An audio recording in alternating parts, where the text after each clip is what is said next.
Thank you very much, Convener, and good afternoon, First Minister. Last week, the UK Government introduced its mini-budget. Has the Scottish Government carried out any assessment of the impact that this will have on the measures introduced here in Scotland to tackle poverty and the cost crisis? And can the First Minister outline how the Scottish Government is working with local authorities in the third sector to support people, and what additional fiscal flexibilities do you think are required to ensure that the Scottish Government is able to continue to deliver for those most in need? First Minister. Thank you. I'll try to, as briefly as I can, Presiding Officer, take the three parts of that question. Firstly, in terms of our analysis of the budget on Friday, as you can imagine, given events since Friday, that is very much an ongoing exercise. I think it is quite hard to overstate the impact that Friday's budget will have on poverty, inequality and the financial stress that millions of people are going to be living under. Obviously, much of the immediate attention after the Chancellor spoke on Friday was on the distributional impact of some of these policies themselves. And my view, I think, is well known. I think it was very difficult, I think, to defend the policies in those terms. The statistics are well known by now. The vast bulk of the added borrowing that is funding tax cuts is going to the very, very richest in society. I think 45% or thereabouts of the value of those tax cuts will go to the top 5% of income earners in the country. As the IFS set out, only those over £155,000 will benefit at all. Everybody else below that income threshold will lose. So that, in terms of our analysis, will obviously make those at the very top of the income wealth spectrum even richer and wealthier. But because that raises effectively the relative poverty line, it puts more people into relative poverty. So that is a matter of concern. But I think since Friday, we are beginning to we are very starkly realising now that the wider impacts of the budget are likely to be much greater than those immediate impacts. So obviously since Friday we've seen the collapse in the pound. That will fuel inflation, which will make the cost of living crisis worse. We're already seeing the cost of borrowing increasing, cost of government borrowing increasing, but there is now, I think, the inevitability of a sharp rise in interest rates, which is going to have a very profound impact on those with mortgages, those with credit card debt, and that will push more people into very serious financial stress. We've had warnings in the last 24 hours from the IMF. We've just had the quite extraordinary, it's a word that's overused in political discourse, I think it is appropriate this morning, intervention of the Bank of England concerned about serious financial instability. Speculation this morning of pension funds about to fall over. So we have the Bank of England staging an emergency intervention, not to respond to some external shock or global event, but to try to reduce the damage of the UK government's own policies. I mean, it is really extraordinary and unprecedented, and I do think there needs to be very urgent and immediate action taken. I don't think we should see the policies announced on Friday as inevitable. Now, I think, as an immediate symbol of some kind of good sense being restored, the decision to abolish the top rate of tax should be reversed. And clearly that would have an impact on some of what I spoke about earlier on. So I don't think it's possible to overstate the damage of this budget to what we are trying to do in terms of poverty and tackling inequality. But in the wider sense, the UK, as we speak right now, is in the midst of an unfolding and rapidly deteriorating economic and financial crisis, and it is going to be ordinary people that pay the price of that. I don't think we've had a more serious economic situation, possibly even including 2008, which was a global financial crash, but in the UK, probably not a more serious situation in our memories. So that has a big impact, and therefore, to come back to your question, our analysis has to continue as this situation unfolds. Second part of your question, briefly, we continue to discuss with local government partners and with the third sector. So obviously we have already taken some decisions that were set out in the programme for government to increased support for advice agencies, giving help to people on the front line.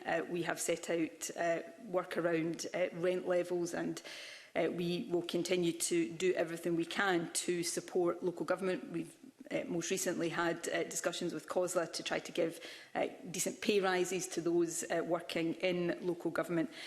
Lastly, in terms of flexibilities, I think everything we're seeing right now tells us that we need far greater economic and financial levers at our disposal, so that we're not at the mercy of decisions taken elsewhere, and we can have the full suite of powers and levers that other governments have to try, not just to stabilise the kind of crisis that has been created right now, but to build the kind of economy and an economy based on equality and well-being that I think there is a majority in this Parliament that wants to see. Okay, I'm going to come to Edward Langton now. Thank you, Convener. Good afternoon, First Minister. The committee produced a report on its inquiry into energy prices in July, for which we still await a response. Are there any new packages that the Scottish Government are able to provide to help households with their energy bills? First Minister. Well, we'll continue to take whatever action we can.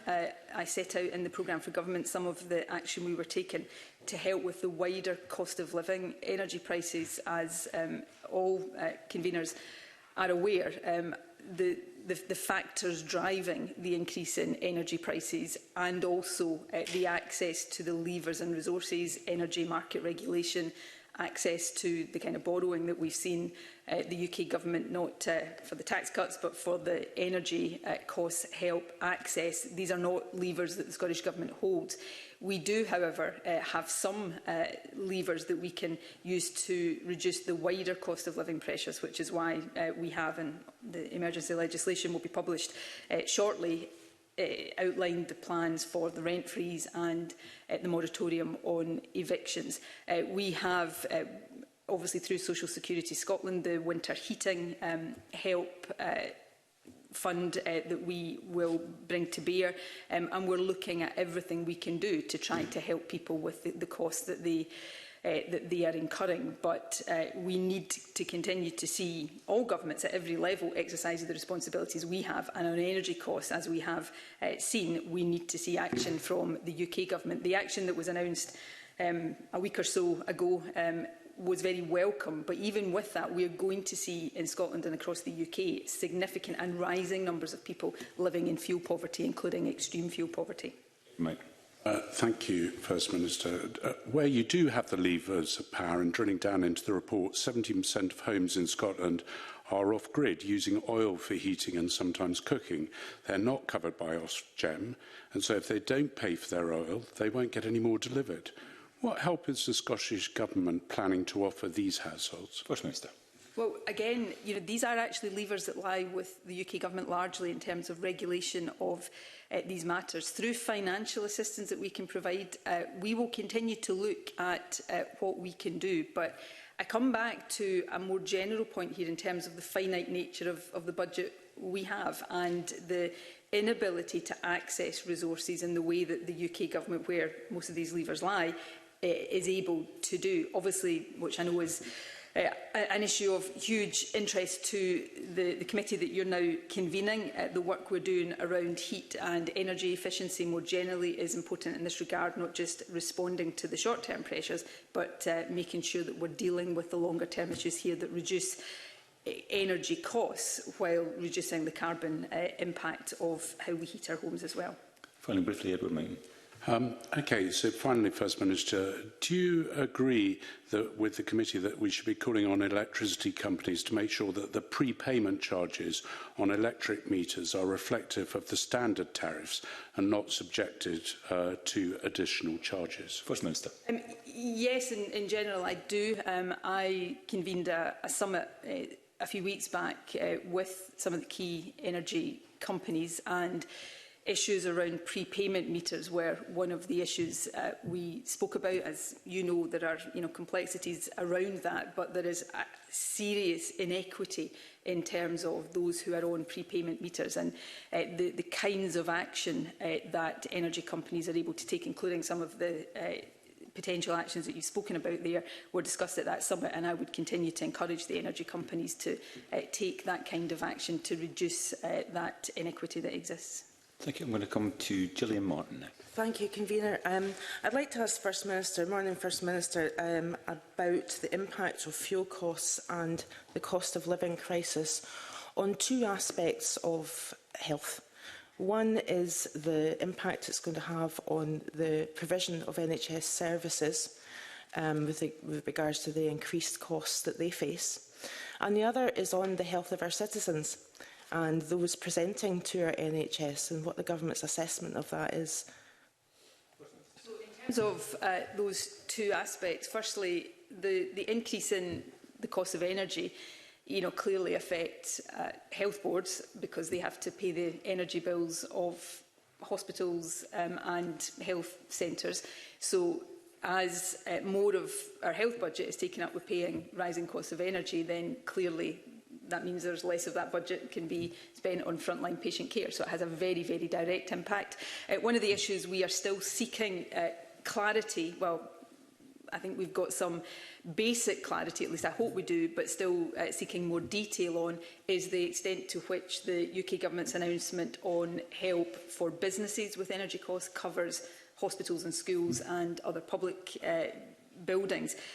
We have had, I think, clarity that it will cover. I know that the Chancellor said that the Government will provide a price guarantee equivalent to the one provided for households for all businesses, and they have given us the indication that that includes schools and hospitals, but we've not yet seen any of the detail of that. So if that follows through into what we hope it will, then some of that impact is going to be mitigated.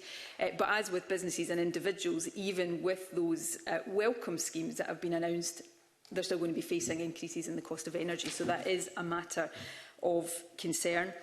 Secondly, which is also of significant concern, but I think this is going to be something that we need to monitor on an ongoing basis and will be multifaceted, is the impact, a bit like COVID in many respects, the impact of the pressure and the anxiety that will be felt by people will exacerbate mental health conditions, given that we are, and every time I say something like this, I still have to sort of remind myself that we are sitting here in supposedly one of the richest countries in the world talking about this, but growing numbers of people unable to afford to heat their homes, that is potentially going to feed through into physical illness too. So these are going to be added pressures for the National Health Service, for social care services that we need to work with the NHS and social care to both understand and to monitor and to ensure that as far as we can we are supporting and equipping the NHS to deal with them. Gillian Martin, I know you've got other issues you want to raise. I do have a follow-up question on this specifically. Last night, Sky News reported the former Bank of England Deputy Governor, Sir Charlie Bean, said that spending cuts of the UK Government announced last week, and this is quote, could finish the NHS. Now, obviously, he's talking about the NHS in England there. But I just want your response to that, because you read that and the spending cuts are affecting the Scottish budget as well, the Scottish situation as well. What is your response to that as leader of the Scottish Government? First Minister. I'm profoundly concerned by all of these things. We are working within a spending envelope right now, effectively determined at the last UK Government spending review.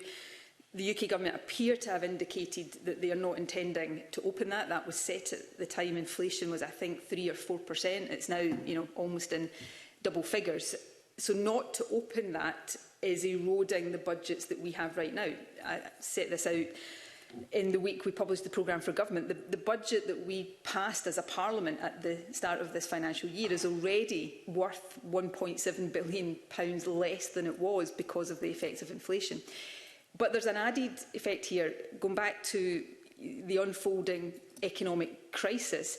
In order to restore market confidence, in order to undo the damage that has been done, I think everybody looks at the situation and thinks that deep spending cuts on the part of the UK Government are going to be inevitable and inescapable. And that is profoundly concerning, given the situation we are in. That affects all public services, but given the importance of the National Health Service and the share of the budget that the National Health Service relies on, then it is particularly worrying for it. I mean, and it's rightly and properly, regularly the topic of questioning and debate in this Parliament. The government I lead is absolutely rightly responsible for the performance of NHS Scotland, and I don't shy away from that. But the issues that we're grappling with in the NHS in Scotland, England, Wales, Northern Ireland, they're not just about how you manage the system. They are fundamentally about the need for a massive injection of both money and people to deal with the rising demand, to deal with the effects of COVID. And we have a fixed budget within which it is very difficult to respond to that in the way that we would want to, which is why we are relying on the UK government not going down the austerity spending cuts route, but looking at the prospects over the next period. I don't think anybody can be anything other than very deeply and very profoundly concerned at what might lie ahead. Okay, I'm going to move on. Siobhan Brown. Thank you, Convener, and good afternoon, First Minister.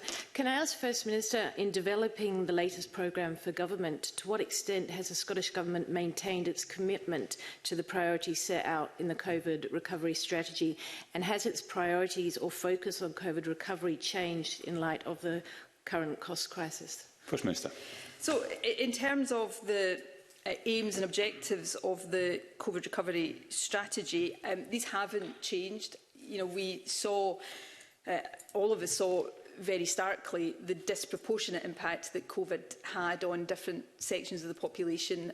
Obviously, there were issues there in terms of ethnic minority communities, but also those least well off suffered disproportionately as a result. So as we build COVID recovery, it's important that we have a focus on those inequalities. So those objectives haven't changed. Clearly, the context in which we are pursuing the COVID recovery strategy has changed and is rapidly changing for all the reasons we've been talking about, and I don't need to go into again in detail. So as inequality is likely to widen as a result of the economic situation we're facing right now, as more people are pushed into poverty, despite our best efforts to lift people and particularly children out of poverty, we're going to see some of those effects being even more pronounced. So we will need to continue to consider that strategy in light of that, and we will continue to do that. Okay. I'll ask Richard Leonard. Thank you, Convener. Good afternoon, First Minister. First Minister, the Public Audit Committee is arranging for a full evidence session with you in connection with the vessels for the Clyde and Hebrides routes. At this stage, have you ruled out that there has been any criminality? First Minister. I've got many responsibilities as First Minister. I take each and every one of them very seriously, but I don't think anybody would say that I should be the arbiter of on this or any issue, whether there has been criminality. I've certainly seen no evidence of that, but it's not my job. We have independent authorities that are there to determine these issues on whatever topic it is we're speaking about. More generally, I know I will be appearing at your committee over the next period to go into these issues in detail, and I'm not sure it is true to say I'm looking forward to that opportunity, but I'm certainly very willing. Obviously, it's my duty, but I'm happy to go into all of these details with all of these issues in detail with your committee. Thanks for confirming that. Can I turn now to evidence that we took at the committee last week on the state of Scotland's colleges? The Auditor General told us that as many as 1 in 3 students from the most deprived areas of Scotland did not complete their course at college last year, and the same is true of students with a disability. 1 in 3 failed to complete, and care experienced students, the figure was as high as 40%. What action is the government taking to avoid repetition of that inequality bias in this academic year? And obviously, without sort of trying to avoid the substance of the question you've asked, we have over the last 2 years had the significant impact, not just in colleges and schools as well, of the pandemic and the disruption to education there, which the education system is now in recovery from. But in terms of our college sector, I think the longer term trend in terms of tackling inequality, completion of courses, the performance and attainment in our colleges is going in the right direction. That's not intended to be complacent. We need to make sure we continue to support our colleges to achieve that. That's further education. Obviously, in higher education, we're also seeing a very strong and very encouraging trend in terms of closing the attainment gap, with increasing numbers of young people from our more deprived communities getting access to universities, which was one of the key targets we set earlier in our tackling attainment work. Call Finlay Carson. Good afternoon, First Minister. Can I ask what your assessment is of the impact of the cost of living crisis, specifically on rural and island communities, and what specifically is the Scottish Government doing to address it? First Minister. As with all aspects of poverty and inequality, there is a disproportionate and at times quite unique impact on rural and remote communities. We talk about poverty with the indicators and the metrics we use about poverty often misses the pockets of rural poverty. So there is no doubt, and Edward Mountain talked about people off gas grid, for example, using heating oil. That's just one example of many ways. The already higher delivery charges, for example, the premium there will be on food prices. So these are all things that will affect everybody across Scotland right now, but will affect people in rural communities more generally. We seek in all of our policies to be mindful of that and to try to take account of that in our policies. So, for example, this is longer term in terms of immediate, but I referred to earlier on the work we're doing around heating in homes, decarbonising heating. There is, I think I was speaking about this in Parliament just last week at FMQs, we recognise the additional costs of that in rural communities and seek to recognise that in the funding schemes that we have. So across all of our policies, we will seek to take account of that. If there are a specific one you want me to go into in more detail, I'm happy to seek to do that. Finlay Carson. Well, the Rural Affairs Committee is obviously very concerned about depopulation, and there's many factors that contribute to that. We've already heard, and you've touched on it from Edward Mountain, about the issues facing rural properties that are off the mains gas grid. But rural communities are also concerned about the reduction in investment potentially from private and social landlords, given the potential rent freeze. Can I ask you what your assessment is of the unintended consequences of the policy on future investment in the rural housing stock? First Minister.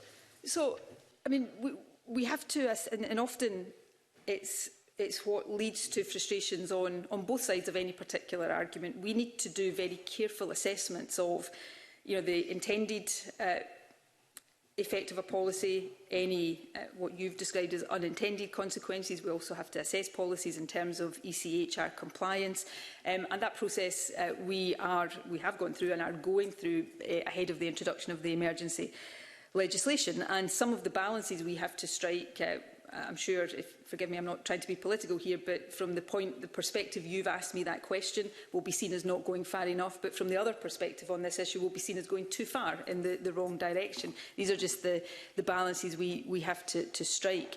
People right now are, and we announced the rent freeze, of course, before the current or the mayhem of the last few days in the markets and the extent of the expected increase in interest rates. That's also going to have an impact both on homeowners, those who let property, and those who rent property, and we'll need to continue to take all of that into account. But rising rents, not uniform across Scotland, but rising rents in particular parts of Scotland is one of the serious contributors to a cost of living crisis. And going back to Edward Mountain's point, it's one of the levers we have at our disposal, and you will no doubt say too often, talk about the levers that another government has and should use more, in my view.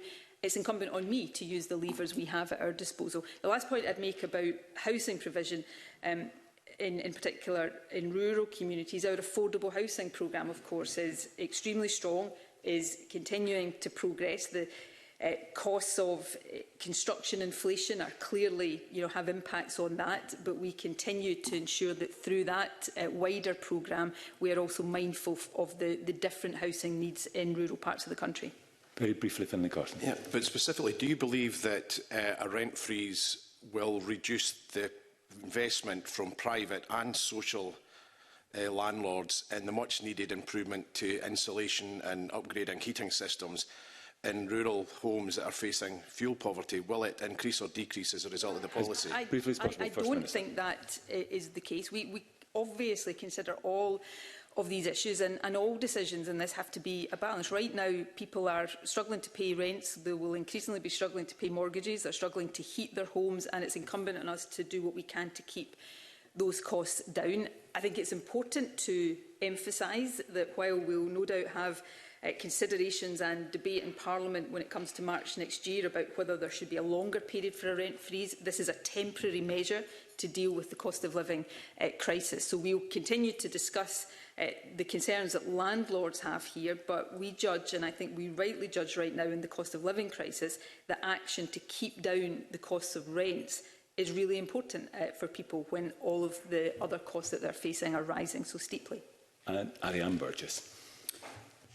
Thank you, Convener, and thank you, First Minister. And continuing that theme of housing, ensuring that we have sufficient affordable housing will be a key element in the response to the cost of living crisis. How confident are you that we will be able to deliver the 110,000 affordable homes by 2030, particularly in the context of increasing costs for construction and shortage of key skills? And do you think that building 110,000 new homes continues to be the best way to meet Scotland's housing needs? Minister.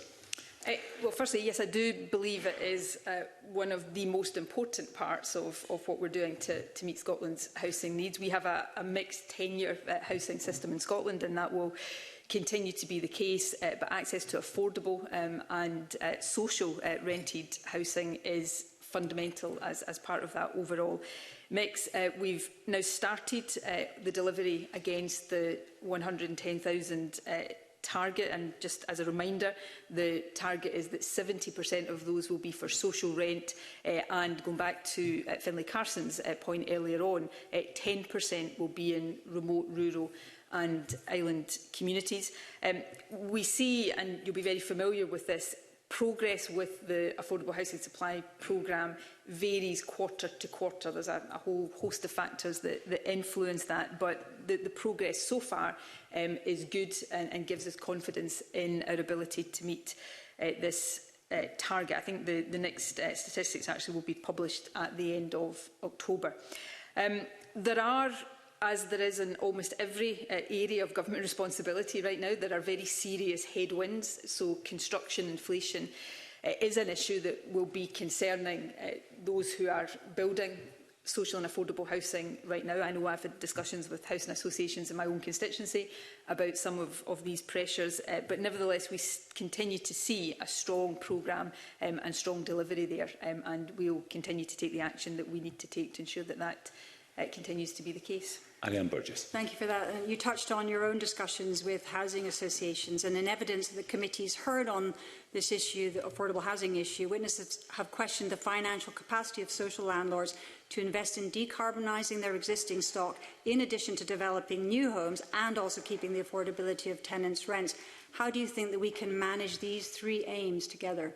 First Minister. Well, I mean, obviously the housing regulator has got a key part to play here in assessing and monitoring the financial robustness of registered social landlords. It published a report earlier this year which showed that the financial performance of RSLs remained robust, but it also recognised the significant challenges that lie ahead. Recovering from the impact of COVID is obviously a challenge, but disruption in global supply chains that have been partly caused by COVID continuing situation in China, the war in Ukraine and the current situation right now all exacerbating that. So the Housing Regulator has made clear that social landlords should be continuing to challenge every aspect of their expenditure as necessary and also keep rents as affordable as possible, and that's relevant in the context of the rent freeze that I was speaking about earlier on.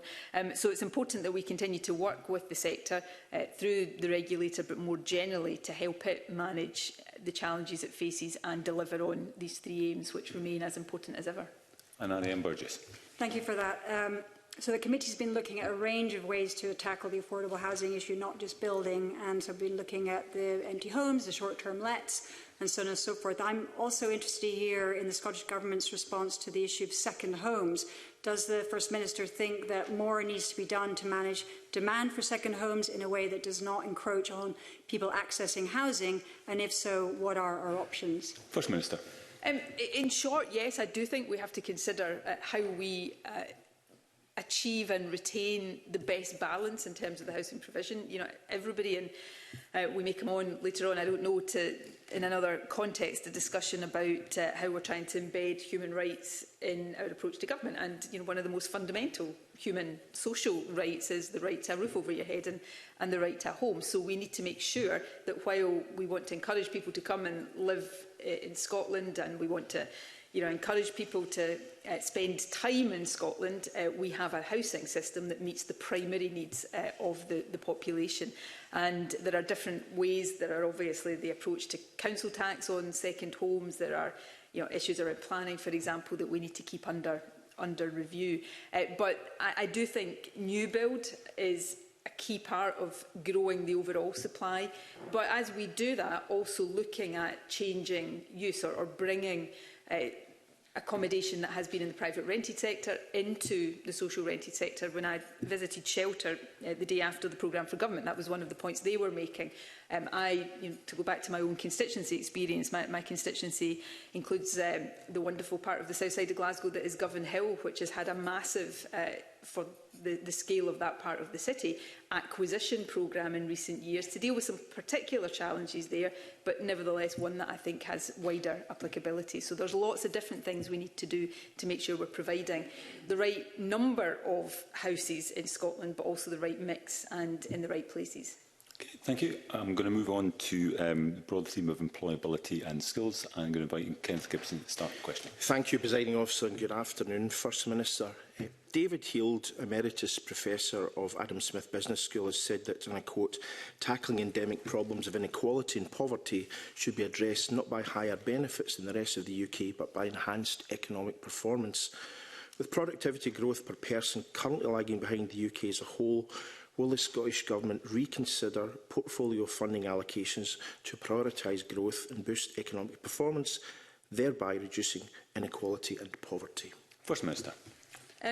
We will obviously continue to keep portfolio allocations under review in terms of our budget process. Every year we set out a resource spending review earlier this year. That's not a budget, so these issues will have further consideration ahead of the budget. We've also got the emergency budget review underway right now, looking at some of the difficult decisions we need to continue to take to balance our budget, given the erosion of it by inflation that I spoke about earlier on, but try to free up some resource to help people with the very real challenges that are being faced right now. Obviously, the National Strategy for Economic Transformation is focused on some of the issues that you have identified there, making sure that we are promoting sustainable economic growth, that we're doing that with a focus on entrepreneurship and innovation, that it is sustainable economic growth, that it has skills underpinning it, so that we deal with some of the productivity challenges that we have faced. I think on the upside, Scotland has largely closed the productivity gap it had with the rest of the UK. It needs to go further in terms of meeting that objective with other countries. We continue to be a very attractive destination for inward investment. We're seeing strong performance, notwithstanding the headwinds around some of our exports. So there's lots of very encouraging trends within the Scottish economy, but this is a difficult period where we need to continue to focus on and tackle some of those fundamentals. Kenneth Gibson. Thank you. Funds for employability are being reduced by £57 million due to the inflationary squeeze on our budget. Is this not a false economy, given that to reduce poverty we need to enable people who are economically inactive to gain the skills necessary to obtain employment, particularly those furthest from the labour market? First Minister. So I think the Deputy First Minister set out our thinking around this when he set out these savings a couple of weeks ago. And I think the first point that I would want to reiterate is that these are not decisions we relish having to take. They are inescapable decisions. I think it is important for me to just keep repeating some of the key facts here. You know, a budget that is £1.7 billion, worth £1.7 billion less than it was when we passed the budget because of inflation. We can't vary income tax in year. We can't borrow for day-to-day resource spending. We have a legal obligation to balance our books, so we have to do something. We're also seeing rising costs of pay deals, for example. So we've looked and are looking very carefully at how we can make difficult decisions, but the decisions that have the least impact on people. So employability is important. We still invest a lot in employability, but the savings that were announced was a careful judgment that right now, at a time when unemployment is very low, I don't think we should be complacent about any of these indicators at the moment, given what's happening, but right now unemployment is very low, probably as close to full employment as we will get. And we have a situation of labour shortages in many parts of our economy.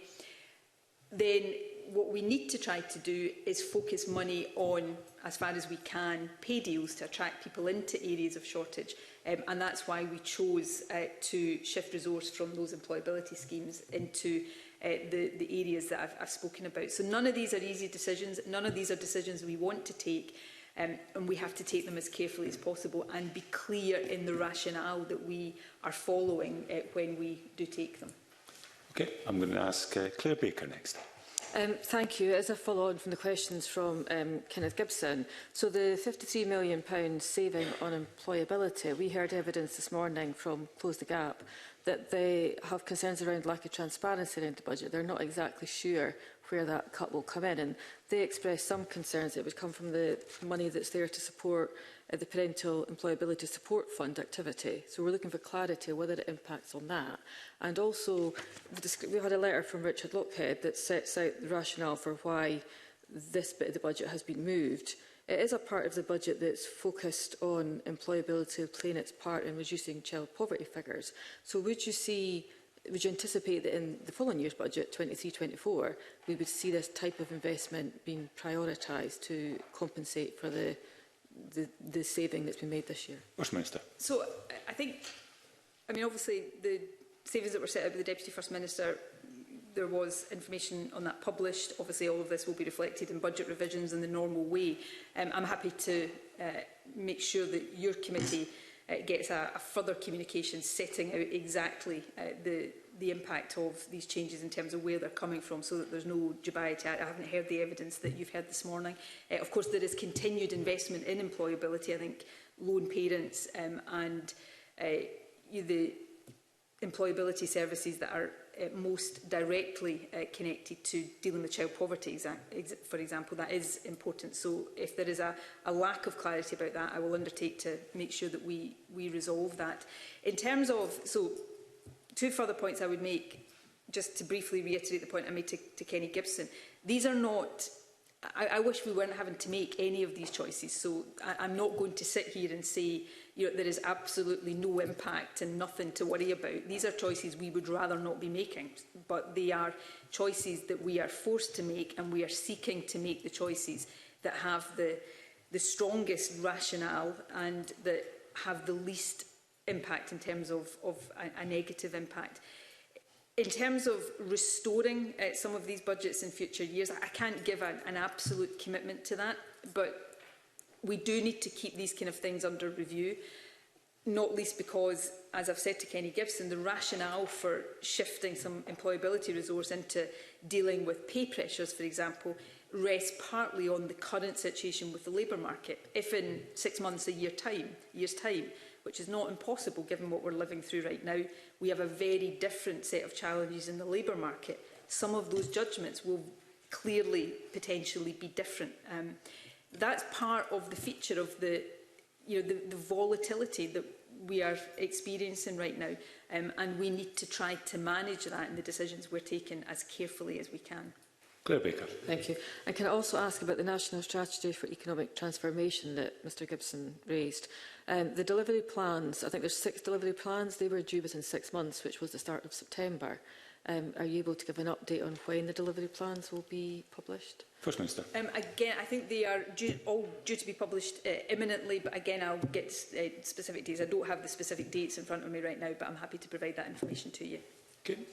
Just ask that, because you've outlined the significant economic challenges we're facing at the moment. Has that had an impact on what is in the delivery plans? I mean, I know it's a 10-year long-term strategy, but is there, has it taken into account the current situation we're facing? First Minister. Any economic strategy for economic transformation and growth is clearly going to be impacted in the short term by economic changes and trends and volatility such as we are experiencing, but it is a 10-year strategy, and much of what it is seeking to do is about the fundamentals of the economy that actually matter, notwithstanding some of the short-term headwinds that we're facing right now. So the focus on entrepreneurship, for example, that is about the kind of economy we're seeking to build in the longer term. But in terms of the sequencing of things we do, in terms of the different impacts, then of course any economic strategy doesn't exist in a sort of parallel universe to the real economy that we're living through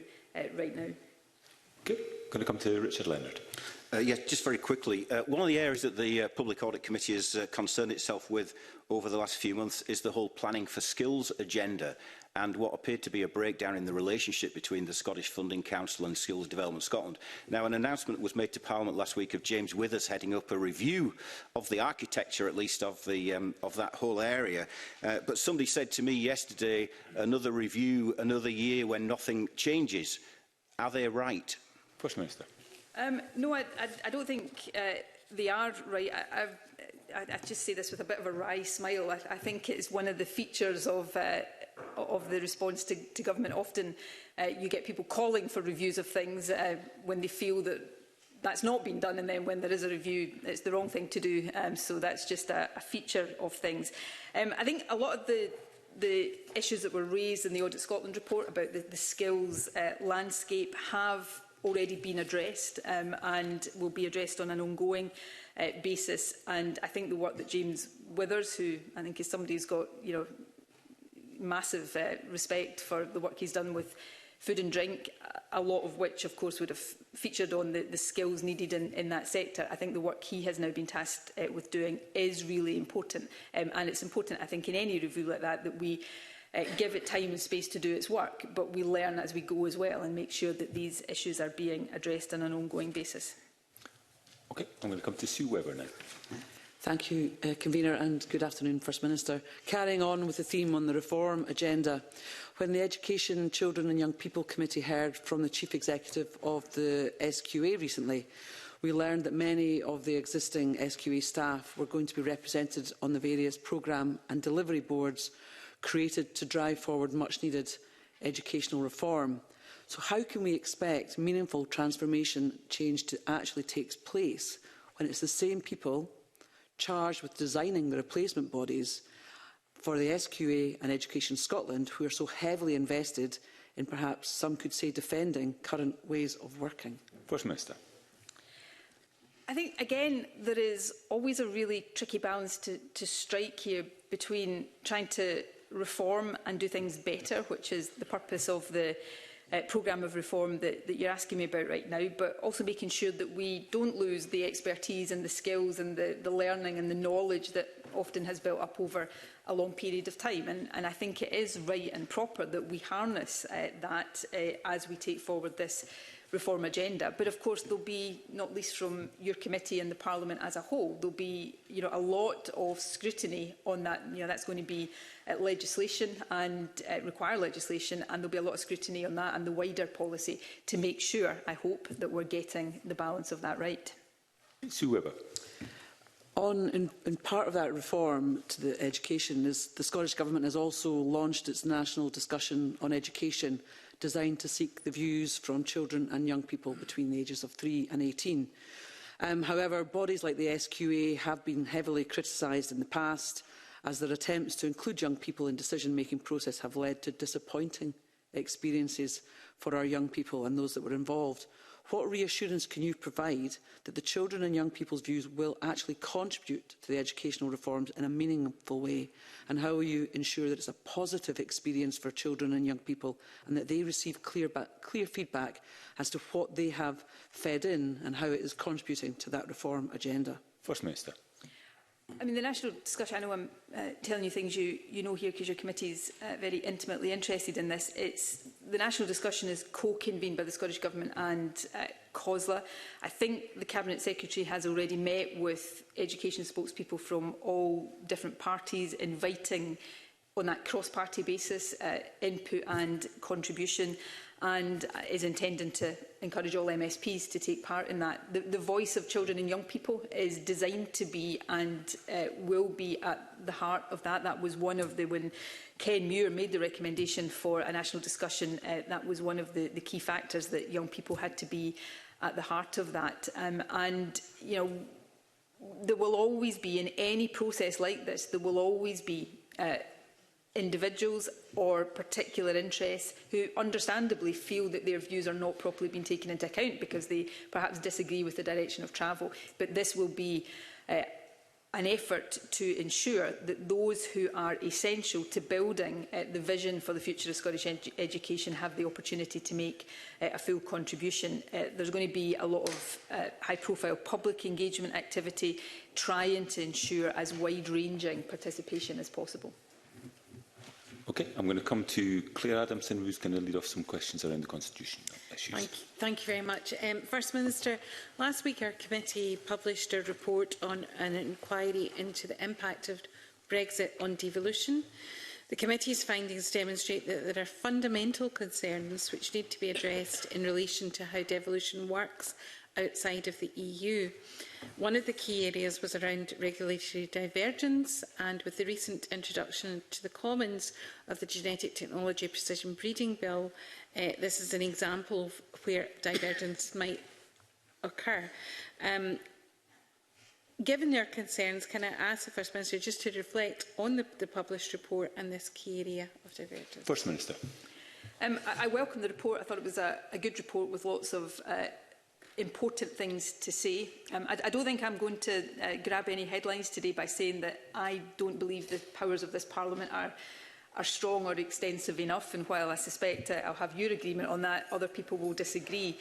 I think what should concern us all, regardless of party or actually regardless of our perspective on the Constitution, is the erosion and undermining of the current existing powers of this Parliament. I think we see that, and it's particularly relevant to your point about undercutting of regulatory standards. The Internal Market Act is, a very serious and very real concern in that regard. The EU retained law provisions are also worrying, not least because they are going to tie up this Parliament's time and energy and legislative time unnecessarily as we try to protect and replicate standards that already exist and shouldn't be under any question at all, and as we do that, have the Internal Market Act potentially preventing us from doing that. So these are real concerns. They sound often very abstract about powers and standards and regulation, but you talked about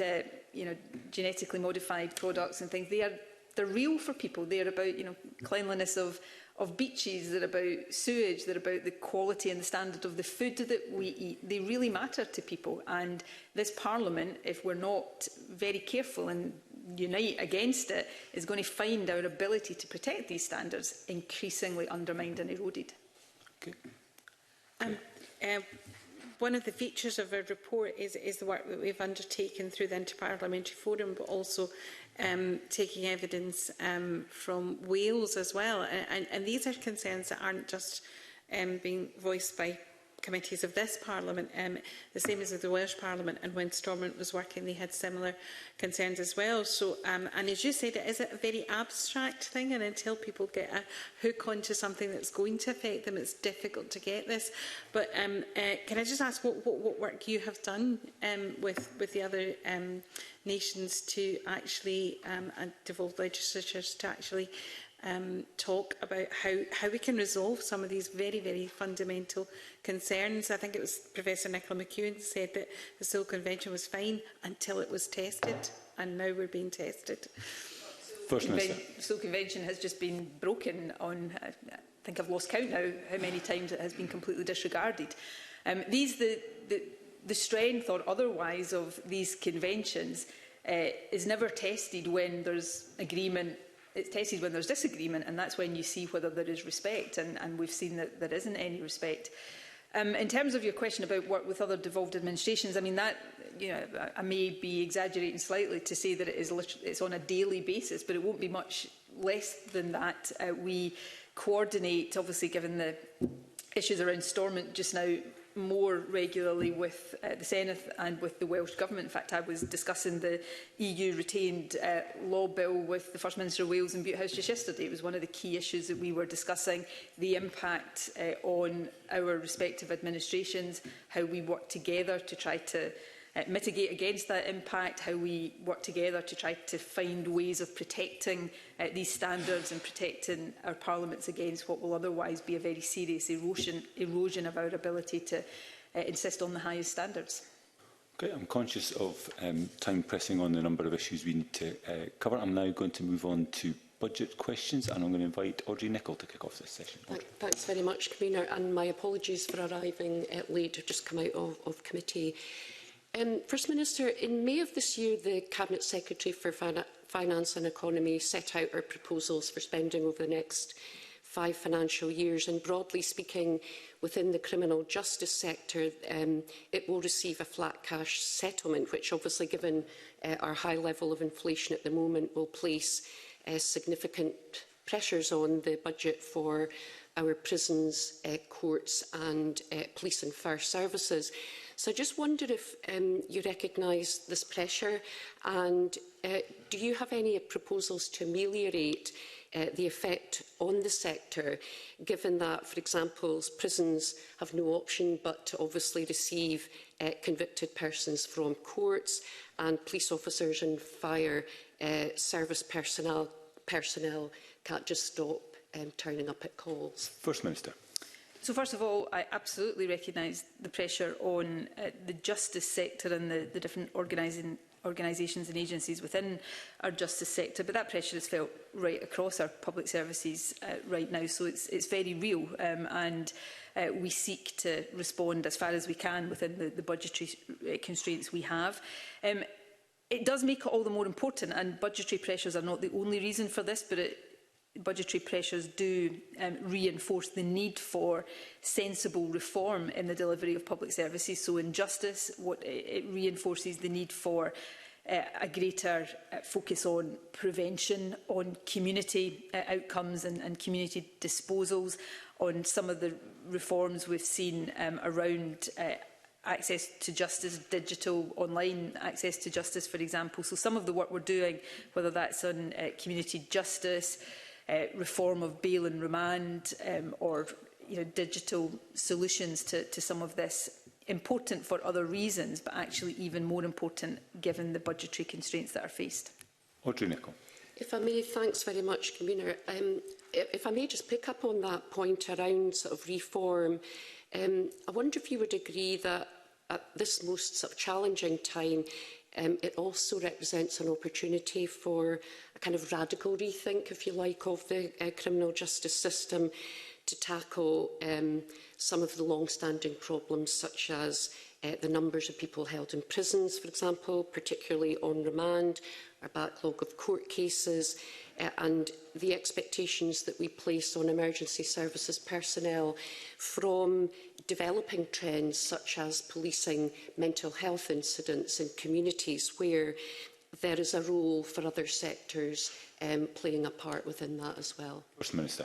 There's lots in that question, and I think there is lots being done and planned to be done around some of this. So, I mean, if I look back over the last decade and a half since we've been in government, we've seen a lot of reform that has had a positive impact, whether that is on prevention, rehabilitation. So we see some of the lowest crime rates that we've seen in decades. We see lower rates of reoffending, which suggests that that work is having an impact.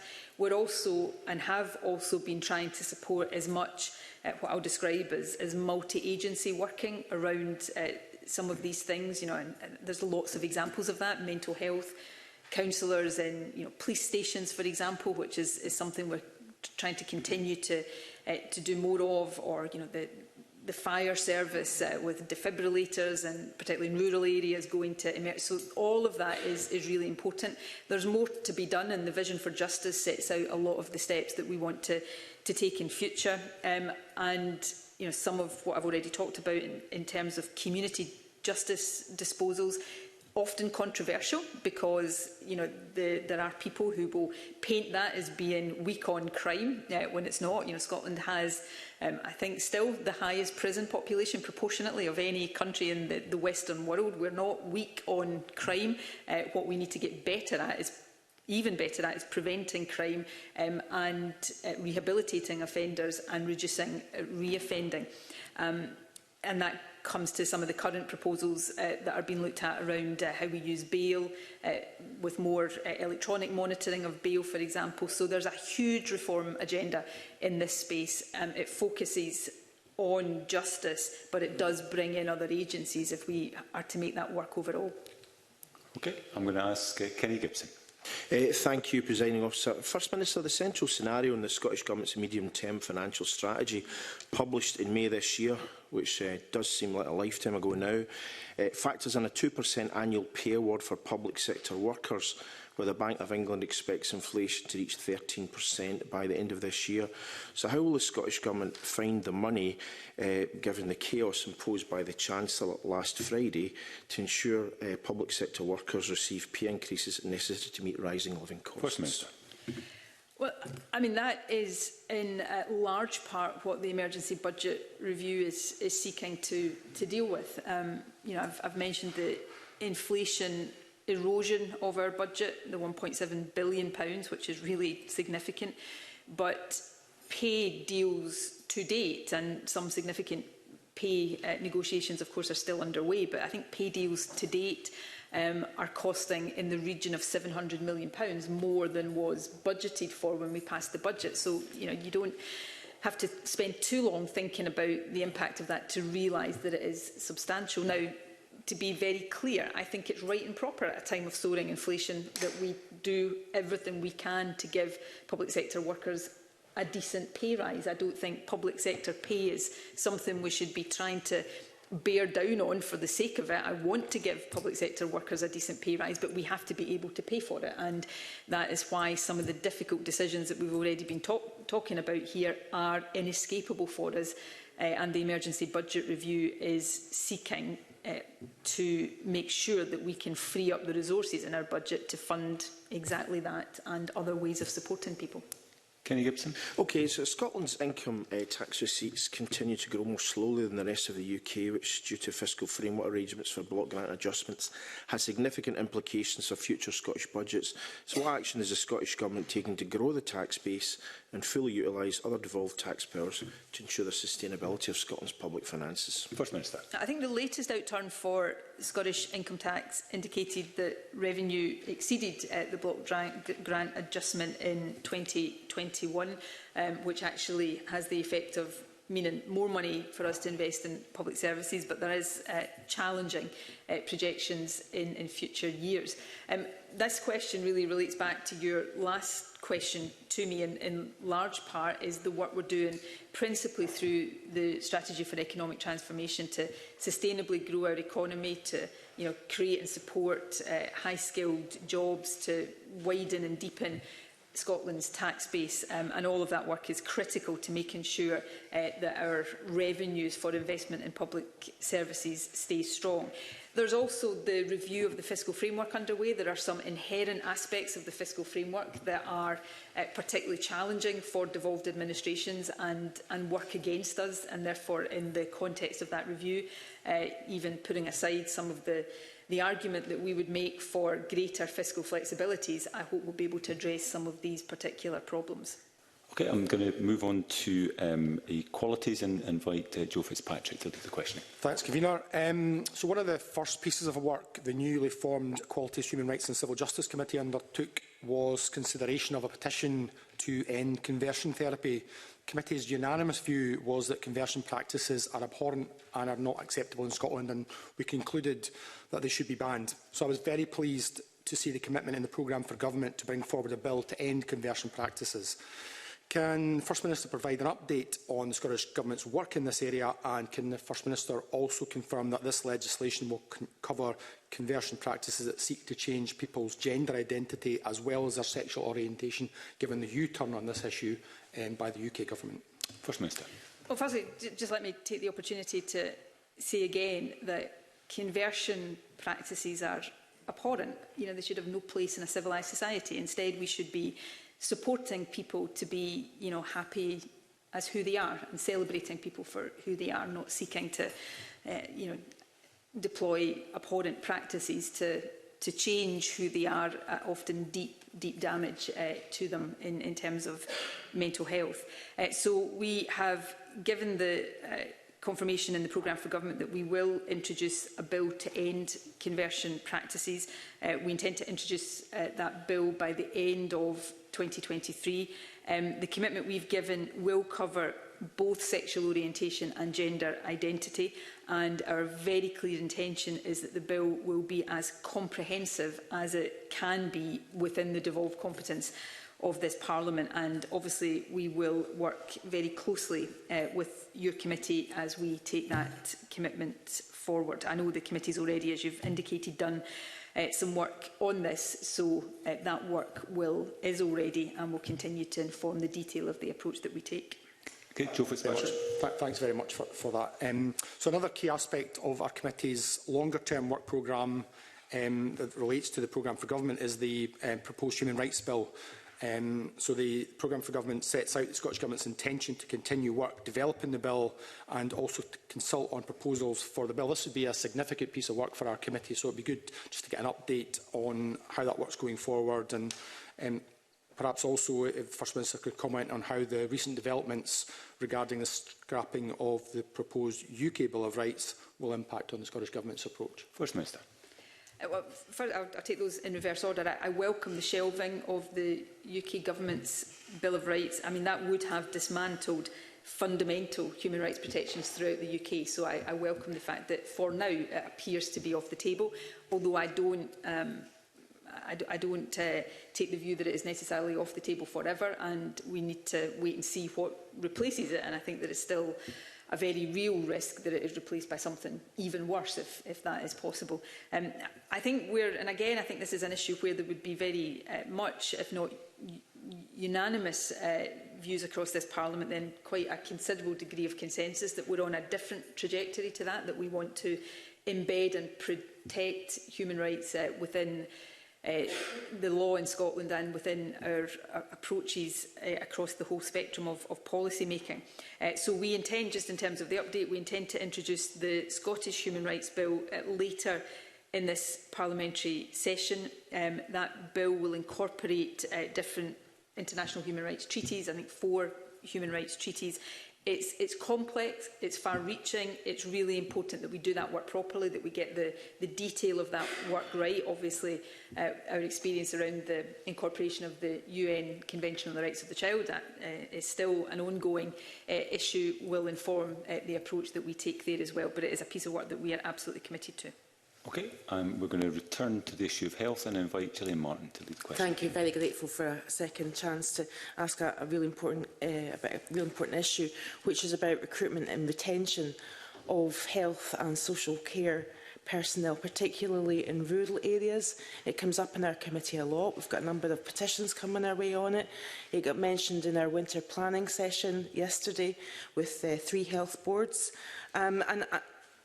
Yesterday, one of the chief executives from Dumfries and Galloway, he did reference the challenges around Brexit in particular and immigration.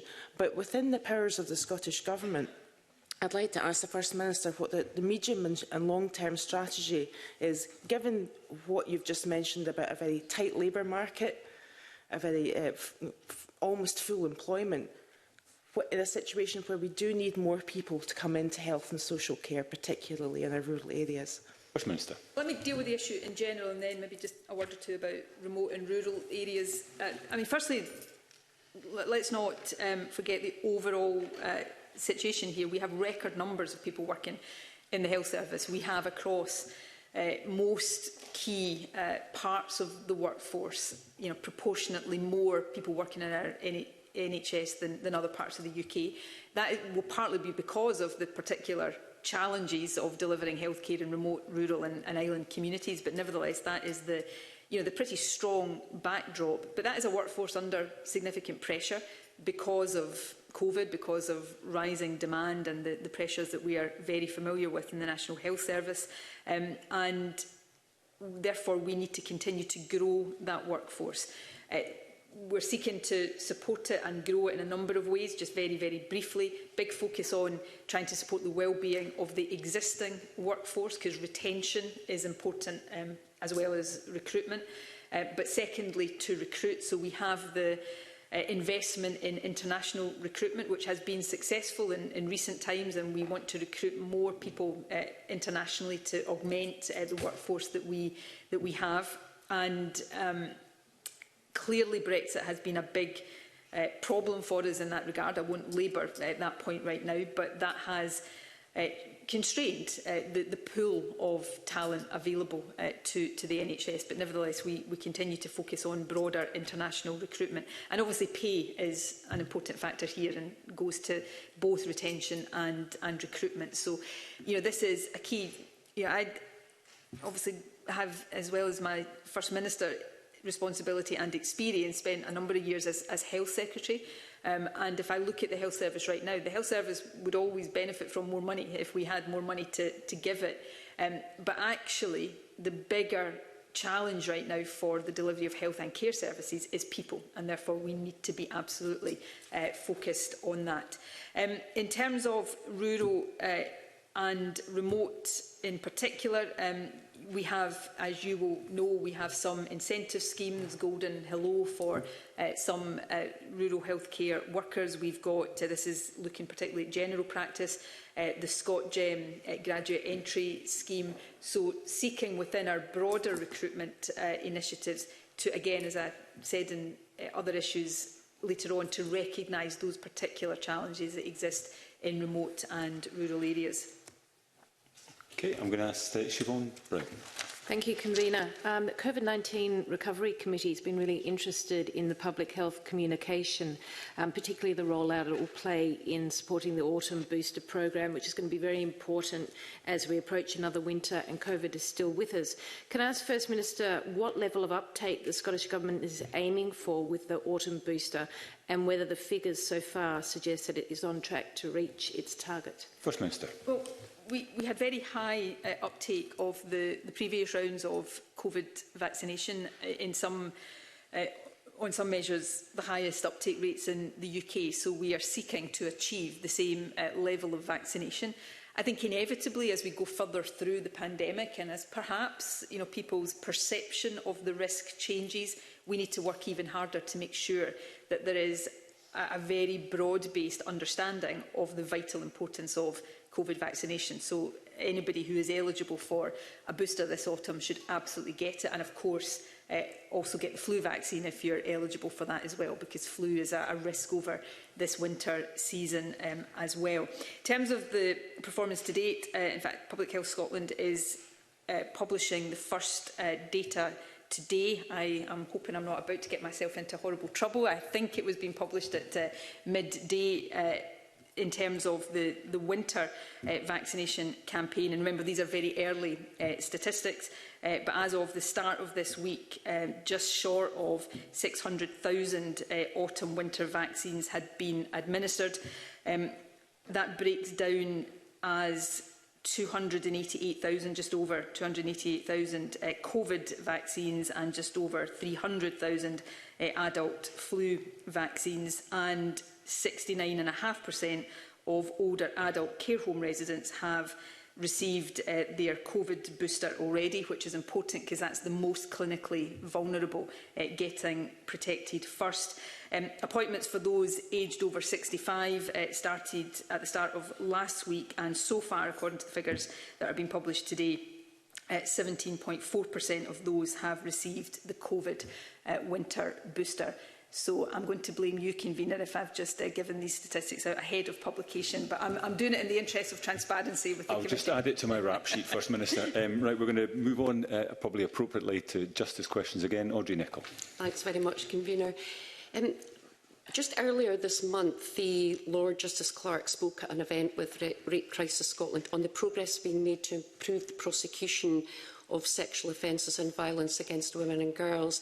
And she said that whilst very good progress was being made in some areas, wholesale reform was recommended to address the scale of the problem. So would the First Minister support that view, and would she encourage all involved in taking forward a suite of major reforms to make this a priority? First Minister.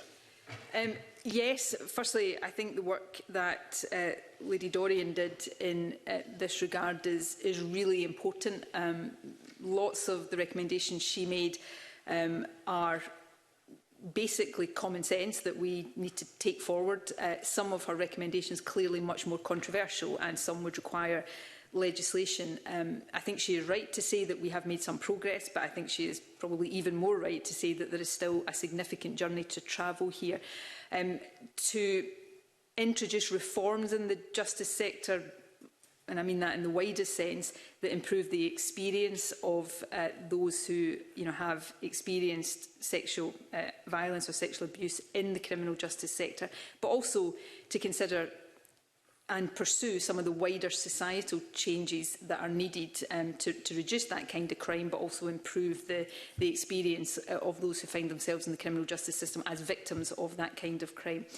So there's lots of work to be done here. As I say, some of it is legislative work that will be controversial. We announced that we will move to abolish the not proven verdict. Now, that will come with a package of different reforms to ensure that we continue to have the required safeguards within our criminal justice system.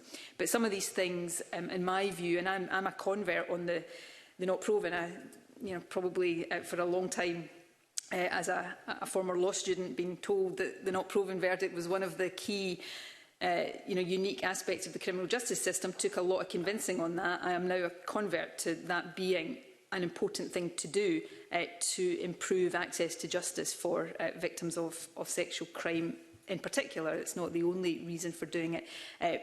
Obviously, Lady Dorian also made some recommendations around certain types of trial not having juries, for example, all much more controversial, but we are taking forward a number of potential changes in a consultation, and will consider all of these things carefully. Okay, thank you. I'm going to ask Claire Adamson to lead some questions on Ukraine. Thank you very much. First Minister, a super sponsor scheme is now supporting, I believe, over 18,000 Ukrainians in Scotland, a far bigger number than was originally committed to. Can I ask what progress has been made in some of the capital programmes that aimed at bringing buildings into use for homes for temporarily displaced Ukrainians? And is there any view in when the super sponsor scheme might be able to reopen? Minister. Let me try and break that question down briefly. Firstly, the figures every week on the numbers of displaced Ukrainian people here come out on a Thursday morning, so the figures I'm about to give are the general approximate figures I'm about to give will be updated tomorrow, but there are around 18,000 displaced Ukrainians in Scotland. Of those, about 15,000 are here under the Scottish Government super sponsor scheme. Now, for context, That compares to an initial commitment we gave to 3,000, so significantly ahead of that, which I think is absolutely right and proper.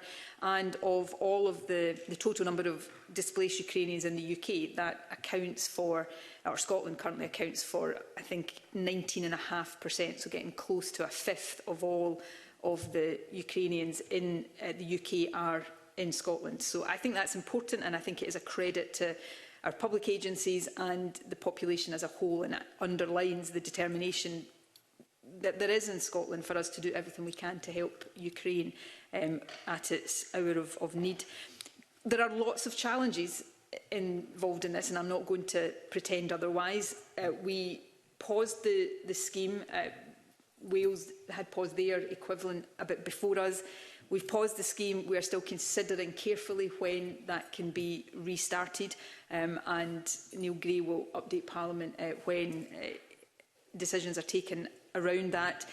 And part of the challenge to enable that to happen, one thing that is important to understand, which I'm sure you do, is that though 18,000 people are here, there are more than that who have visas who could still travel, even although the scheme is paused, because they got visas before the scheme was paused. So we may have many more yet to come. So we need to understand the flow of that and be sure of our ability to accommodate them temporarily as we then try to move people on into sustainable accommodation.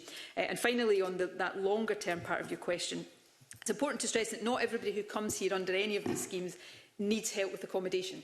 Some of them will access their own accommodation. But those who do, we have got extensive temporary accommodation, but clearly we are very focused on trying to move people out of temporary accommodation into longer term. Different elements of that, there is the private sponsorship and the matching process. The matching process has, taken longer and been more cumbersome than I think anybody wanted it to be, but there's a lot of work being done by local authorities and Neil Gray and government officials to speed that up. And then lastly, there is the work that we are doing to support the bringing into use accommodation. So the initiative we have supported to bring flats into accommodation, the fund I announced in Parliament last week, a capital fund of £50 million to support more of that. This is hugely challenging, but it is one of the main ways we can support Ukraine, and I think we have an absolute obligation to do it, and we'll continue to do our best to meet the challenges so we can continue to support as many Ukrainians as possible, and crucially support them for as long as possible. We hope that's not for much longer, because they'll be able to go back to their own country sooner rather than later. But the focus on permanent accommodation is to ensure that we can give that support for as long as necessary. Okay, I'm now going to move us on to our final area of questioning. It's around deliberative democracy and the workings of this Parliament. I'm going to invite Jackson Carlo to lead off. Thank you. First Minister, this is slightly more abstract, I think, from all the kind of specific stuff we've been discussing this afternoon. But the Citizen Participation and Public Petitions Committee is taking forward a substantial inquiry into participative and deliberative democracy at present. This builds on the recommendations in the Commission for Parliamentary Reform in the last session of Parliament, commitments, I think, in your own party's manifesto and in the programme for government. There's a very encouraging response. There are two significant residential events taking place here in October and November, and there's been a very encouraging response from public wishing to participate in them. So I have two questions, one specific and the other discursive, and I hope you want to answer one at the expense of the other. It would be helpful to know what the Scottish Government's response is to its own working group on institutionalising participation and deliberative democracy. The business manager has promised us in June that there would be an early publication of your response, and it would be helpful to have a clearer definition of what an early response means now that we're about to go into October, because it would help inform, obviously, the work we are doing. And secondly, the discursive bit. Do you have in your own mind an idea where the balance of all this should finally rest?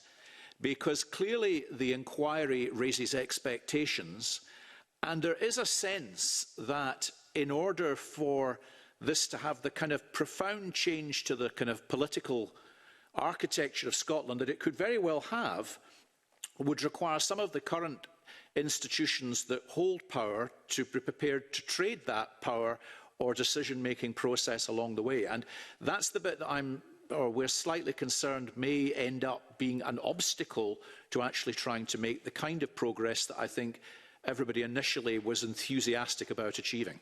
First Minister, and can I remind you, some of us need to be in the chamber at 2 o'clock. It's a brave man or person who asked me to answer a discursive question with a clock ticking, so well done for that. You might live to regret it. I'll come back to the discursive bit just to rise to the challenge of dealing with the detail point before I go into the long-winded, rambling, discursive bit of my answer. The IPDD working report, I think we have welcomed it and we have given a commitment to coming back with a detailed response as soon as possible. So there is a process underway right now of us considering the IPDD recommendations, the extent to which we think they are appropriate for the general ambitions we set out in this area and how we can best use them to build on the work that's already been done around participatory and deliberative democracy. So this is the bit of the answer that I'm going to try to make sound specific, but it's perhaps not as specific as you want it to be. We are hoping and intending to publish that detailed response certainly before the end of this year, but the specific date is not available yet. But it's getting close to a detailed answer, but I suspect you will think I've still got work to do on that. Now the discursive answer, Presiding Officer. Firstly, can I say, just as an aside on participative and deliberative democracy, I think referendums have an important role to play in that whole landscape, so it's perhaps an issue that we shouldn't allow to go by the wayside. Do I have a fixed view in my own mind of where the right balance is? I don't think I do, and I'm not sure it would be right for anybody to have a fixed view, because I do think some of the issues on this are quite profound for the reasons you set out. Because if you increase general participation in democracy in a way I think we would all like to do, and we've already as a government made some use of citizens' assemblies, for example, and then if you go beyond that to the deliberative part of it, which at least implies decision-making or decision influencing, then that has immediate impact on this institution. Where does that come up against the role of a parliamentary committee or the decision-making role of a government or a parliament? So I think these are really exciting and quite sort of invigorating questions to consider. But I really think it's important that politicians, probably particularly governing politicians, don't try to become too prescriptive too early on where the right balance should be struck. And secondly, and this will be my last point, I promise you, Convener, I'm not sure we'll ever get to if we're genuine about deepening participative and deliberative democracy, do you ever get to a point where you think, well, that's it, there's no further development and progress that can be done? I don't know, maybe you don't. Maybe it is something that is always, in a sense, evolving. There you go. That was me at my discursive best or worst, whatever your perspective.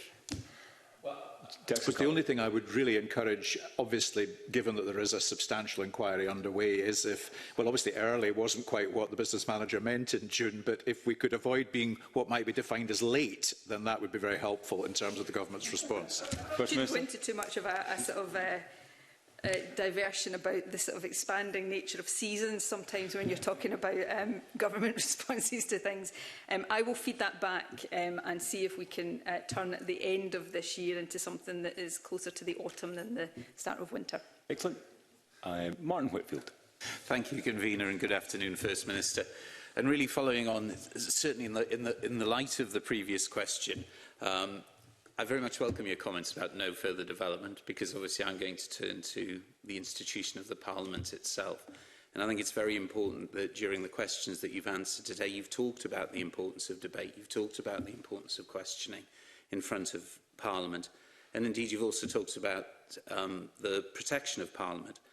I know you will have, and I emphasise that carefully, know you will have had an opportunity to look at the recent report, which builds on the hybrid nature that was forced upon this Parliament and to which those that work within this Parliament and those in the previous session stepped up to make sure that parliamentarians in Scotland could participate during the COVID pandemic in more ways than I think any other parliament around the world, which I think is much to its credit. But we need to look forward towards the next 10 years. So really, in the light of allowing you a discursive answer, how do you view the changes that are being proposed for the Parliament? And in particular, are you content that with observation and oversight, the hybrid nature of the Parliament should continue to allow those, not just here, but those away from this place, to feel that they can participate in it? And to that end, about the question of voting, and in particularly proxy voting, I was going to say, can I invite you, you're welcome to that, but let me just say, what are your thoughts on proxy voting and the importance of allowing all members of the Chamber, at some stage when it's necessary, just to put aside the responsibilities of being an MSP for both themselves, their family, and for very good reason, but for those that have sent them here by election, still to see their vote count in this Parliament? First Minister. So thank you. I suppose I'll preface my answer here, and I will try to keep it as succinct as I can by saying, and this will sound like me dodging the question, as you will see, I'm not going to try to dodge the question, but I actually do think it's really important that Parliament and not government decide how a Parliament operates, because Parliaments are there, not exclusively, but a significant part of Parliament's job is to hold government to account, and the way it chooses to do that and the format that it uses for that really should be up to Parliament. So I will kind of hold back from being too definitive in what I think should happen. Generally, I think the experience of hybrid working has been a positive and a good one, and I think it should continue in some form. It's my view I'm expressing here. It's not for me to decide. Whether it continues in exactly the form that we used during COVID, I think, is another question altogether. And I think we've already seen changes and developments. So, for example, if I was, I am a minister, obviously, but if I was somebody trying to hold a minister to account, I wouldn't want that only to be with a minister on a screen where I couldn't interact or try to intervene. And I know there's been changes to try to facilitate a more sort of interactive form of debate, even when somebody is on remote, participating remotely. So I think we've got to make sure that we don't erode what I think, and often I experience it uncomfortably, is the quite intense scrutiny of a minister being physically in a parliamentary chamber, being held to account. So, that's one point in terms of the hybrid nature of debates or question time sessions. In terms of online voting, I think I'm more strongly of the view that we should continue to allow online voting to some extent, whether it is completely unrestricted or whether there are certain conditions around it, I think is for more detailed discussion. And yes, I do believe there should be provision for proxy voting where people have particular circumstances where they cannot physically be there for family illness or childcare or something like that. We live in a modern world, and I think Parliament has to operate in a way that reflects that. So that's my views in general. Where the detail of all of that is drawn, where the lines are drawn around that, I do think it's important probably for Parliament, definitely for Parliament rather than government to be the decision maker. Okay, thank you. And I'm going to invite Kenneth Gibson with a more specific question on the working in the Parliament to finish us off. Thank you very much. First Minister, with our public administration hat on, the committee explored with the Permanent Secretary recent criticism about the Scottish Government's approach to the recording of decisions, responding to FOI requests, ministerial correspondence and written questions, and providing information to parliamentary committees and transparency over spending. How will you ensure that the Scottish Government enhances transparency, particularly of key policy decisions, to enable full and proper parliamentary scrutiny? First Minister. Well, I'll seek to preside over a government that is, in what it does, as transparent as possible, and in terms of recording and recording decisions, storing information, does that to the standards that would be expected. And you have heard from the Permanent Secretary his determination to ensure that those standards are met. I'm also realistic enough to know that in the heat of political debate, no matter how transparent I think the government is being, there will be people who think we're not being transparent enough, and on occasion they will be right, and we will need to reflect on that and learn from it. Some, without going into the detail, although it goes to, I'm sure, some of what I will be talking to Richard and his committee about in the not too distant future, it is as frustrating for me, believe it or not, as it is for others in Parliament if, for example, we are not able to locate a particular piece of paper that evidences a decision and then later locate it. That's not in my interest. That kind of makes the life of ministers seeking to navigate issues and defend policies harder. So this is the bit that perhaps opposition members will have a wry kind of raising of an eyebrow to, but it is true. It is actually, for a sensible government, and my government is sensible, for a sensible government, these things, transparency, good record keeping, being able to demonstrate the basis on which decisions are taken, it's as much in the interest of the government as it is in the interest of those holding the government to account. So are we ever going to get to a stage where we don't get some things wrong sometimes, or that we're not subject to legitimate criticism? No, because nobody is perfect. But are we absolutely determined to make sure that we are meeting the standards expected? Then, without a shadow of a doubt, yes. Thank you very much. First Minister, I can't believe I allowed a couple of discursive questions at the end of the session. We'll be reviewing that, I think, in the post-match analysis. Can I thank you, First Minister, for your attendance and participation. Hopefully we can repeat this exercise in around 6 months' time. But that concludes the meeting. The next meeting will be Wednesday, the 26th of October, and I thank you all for your attendance. And with that, I close the meeting.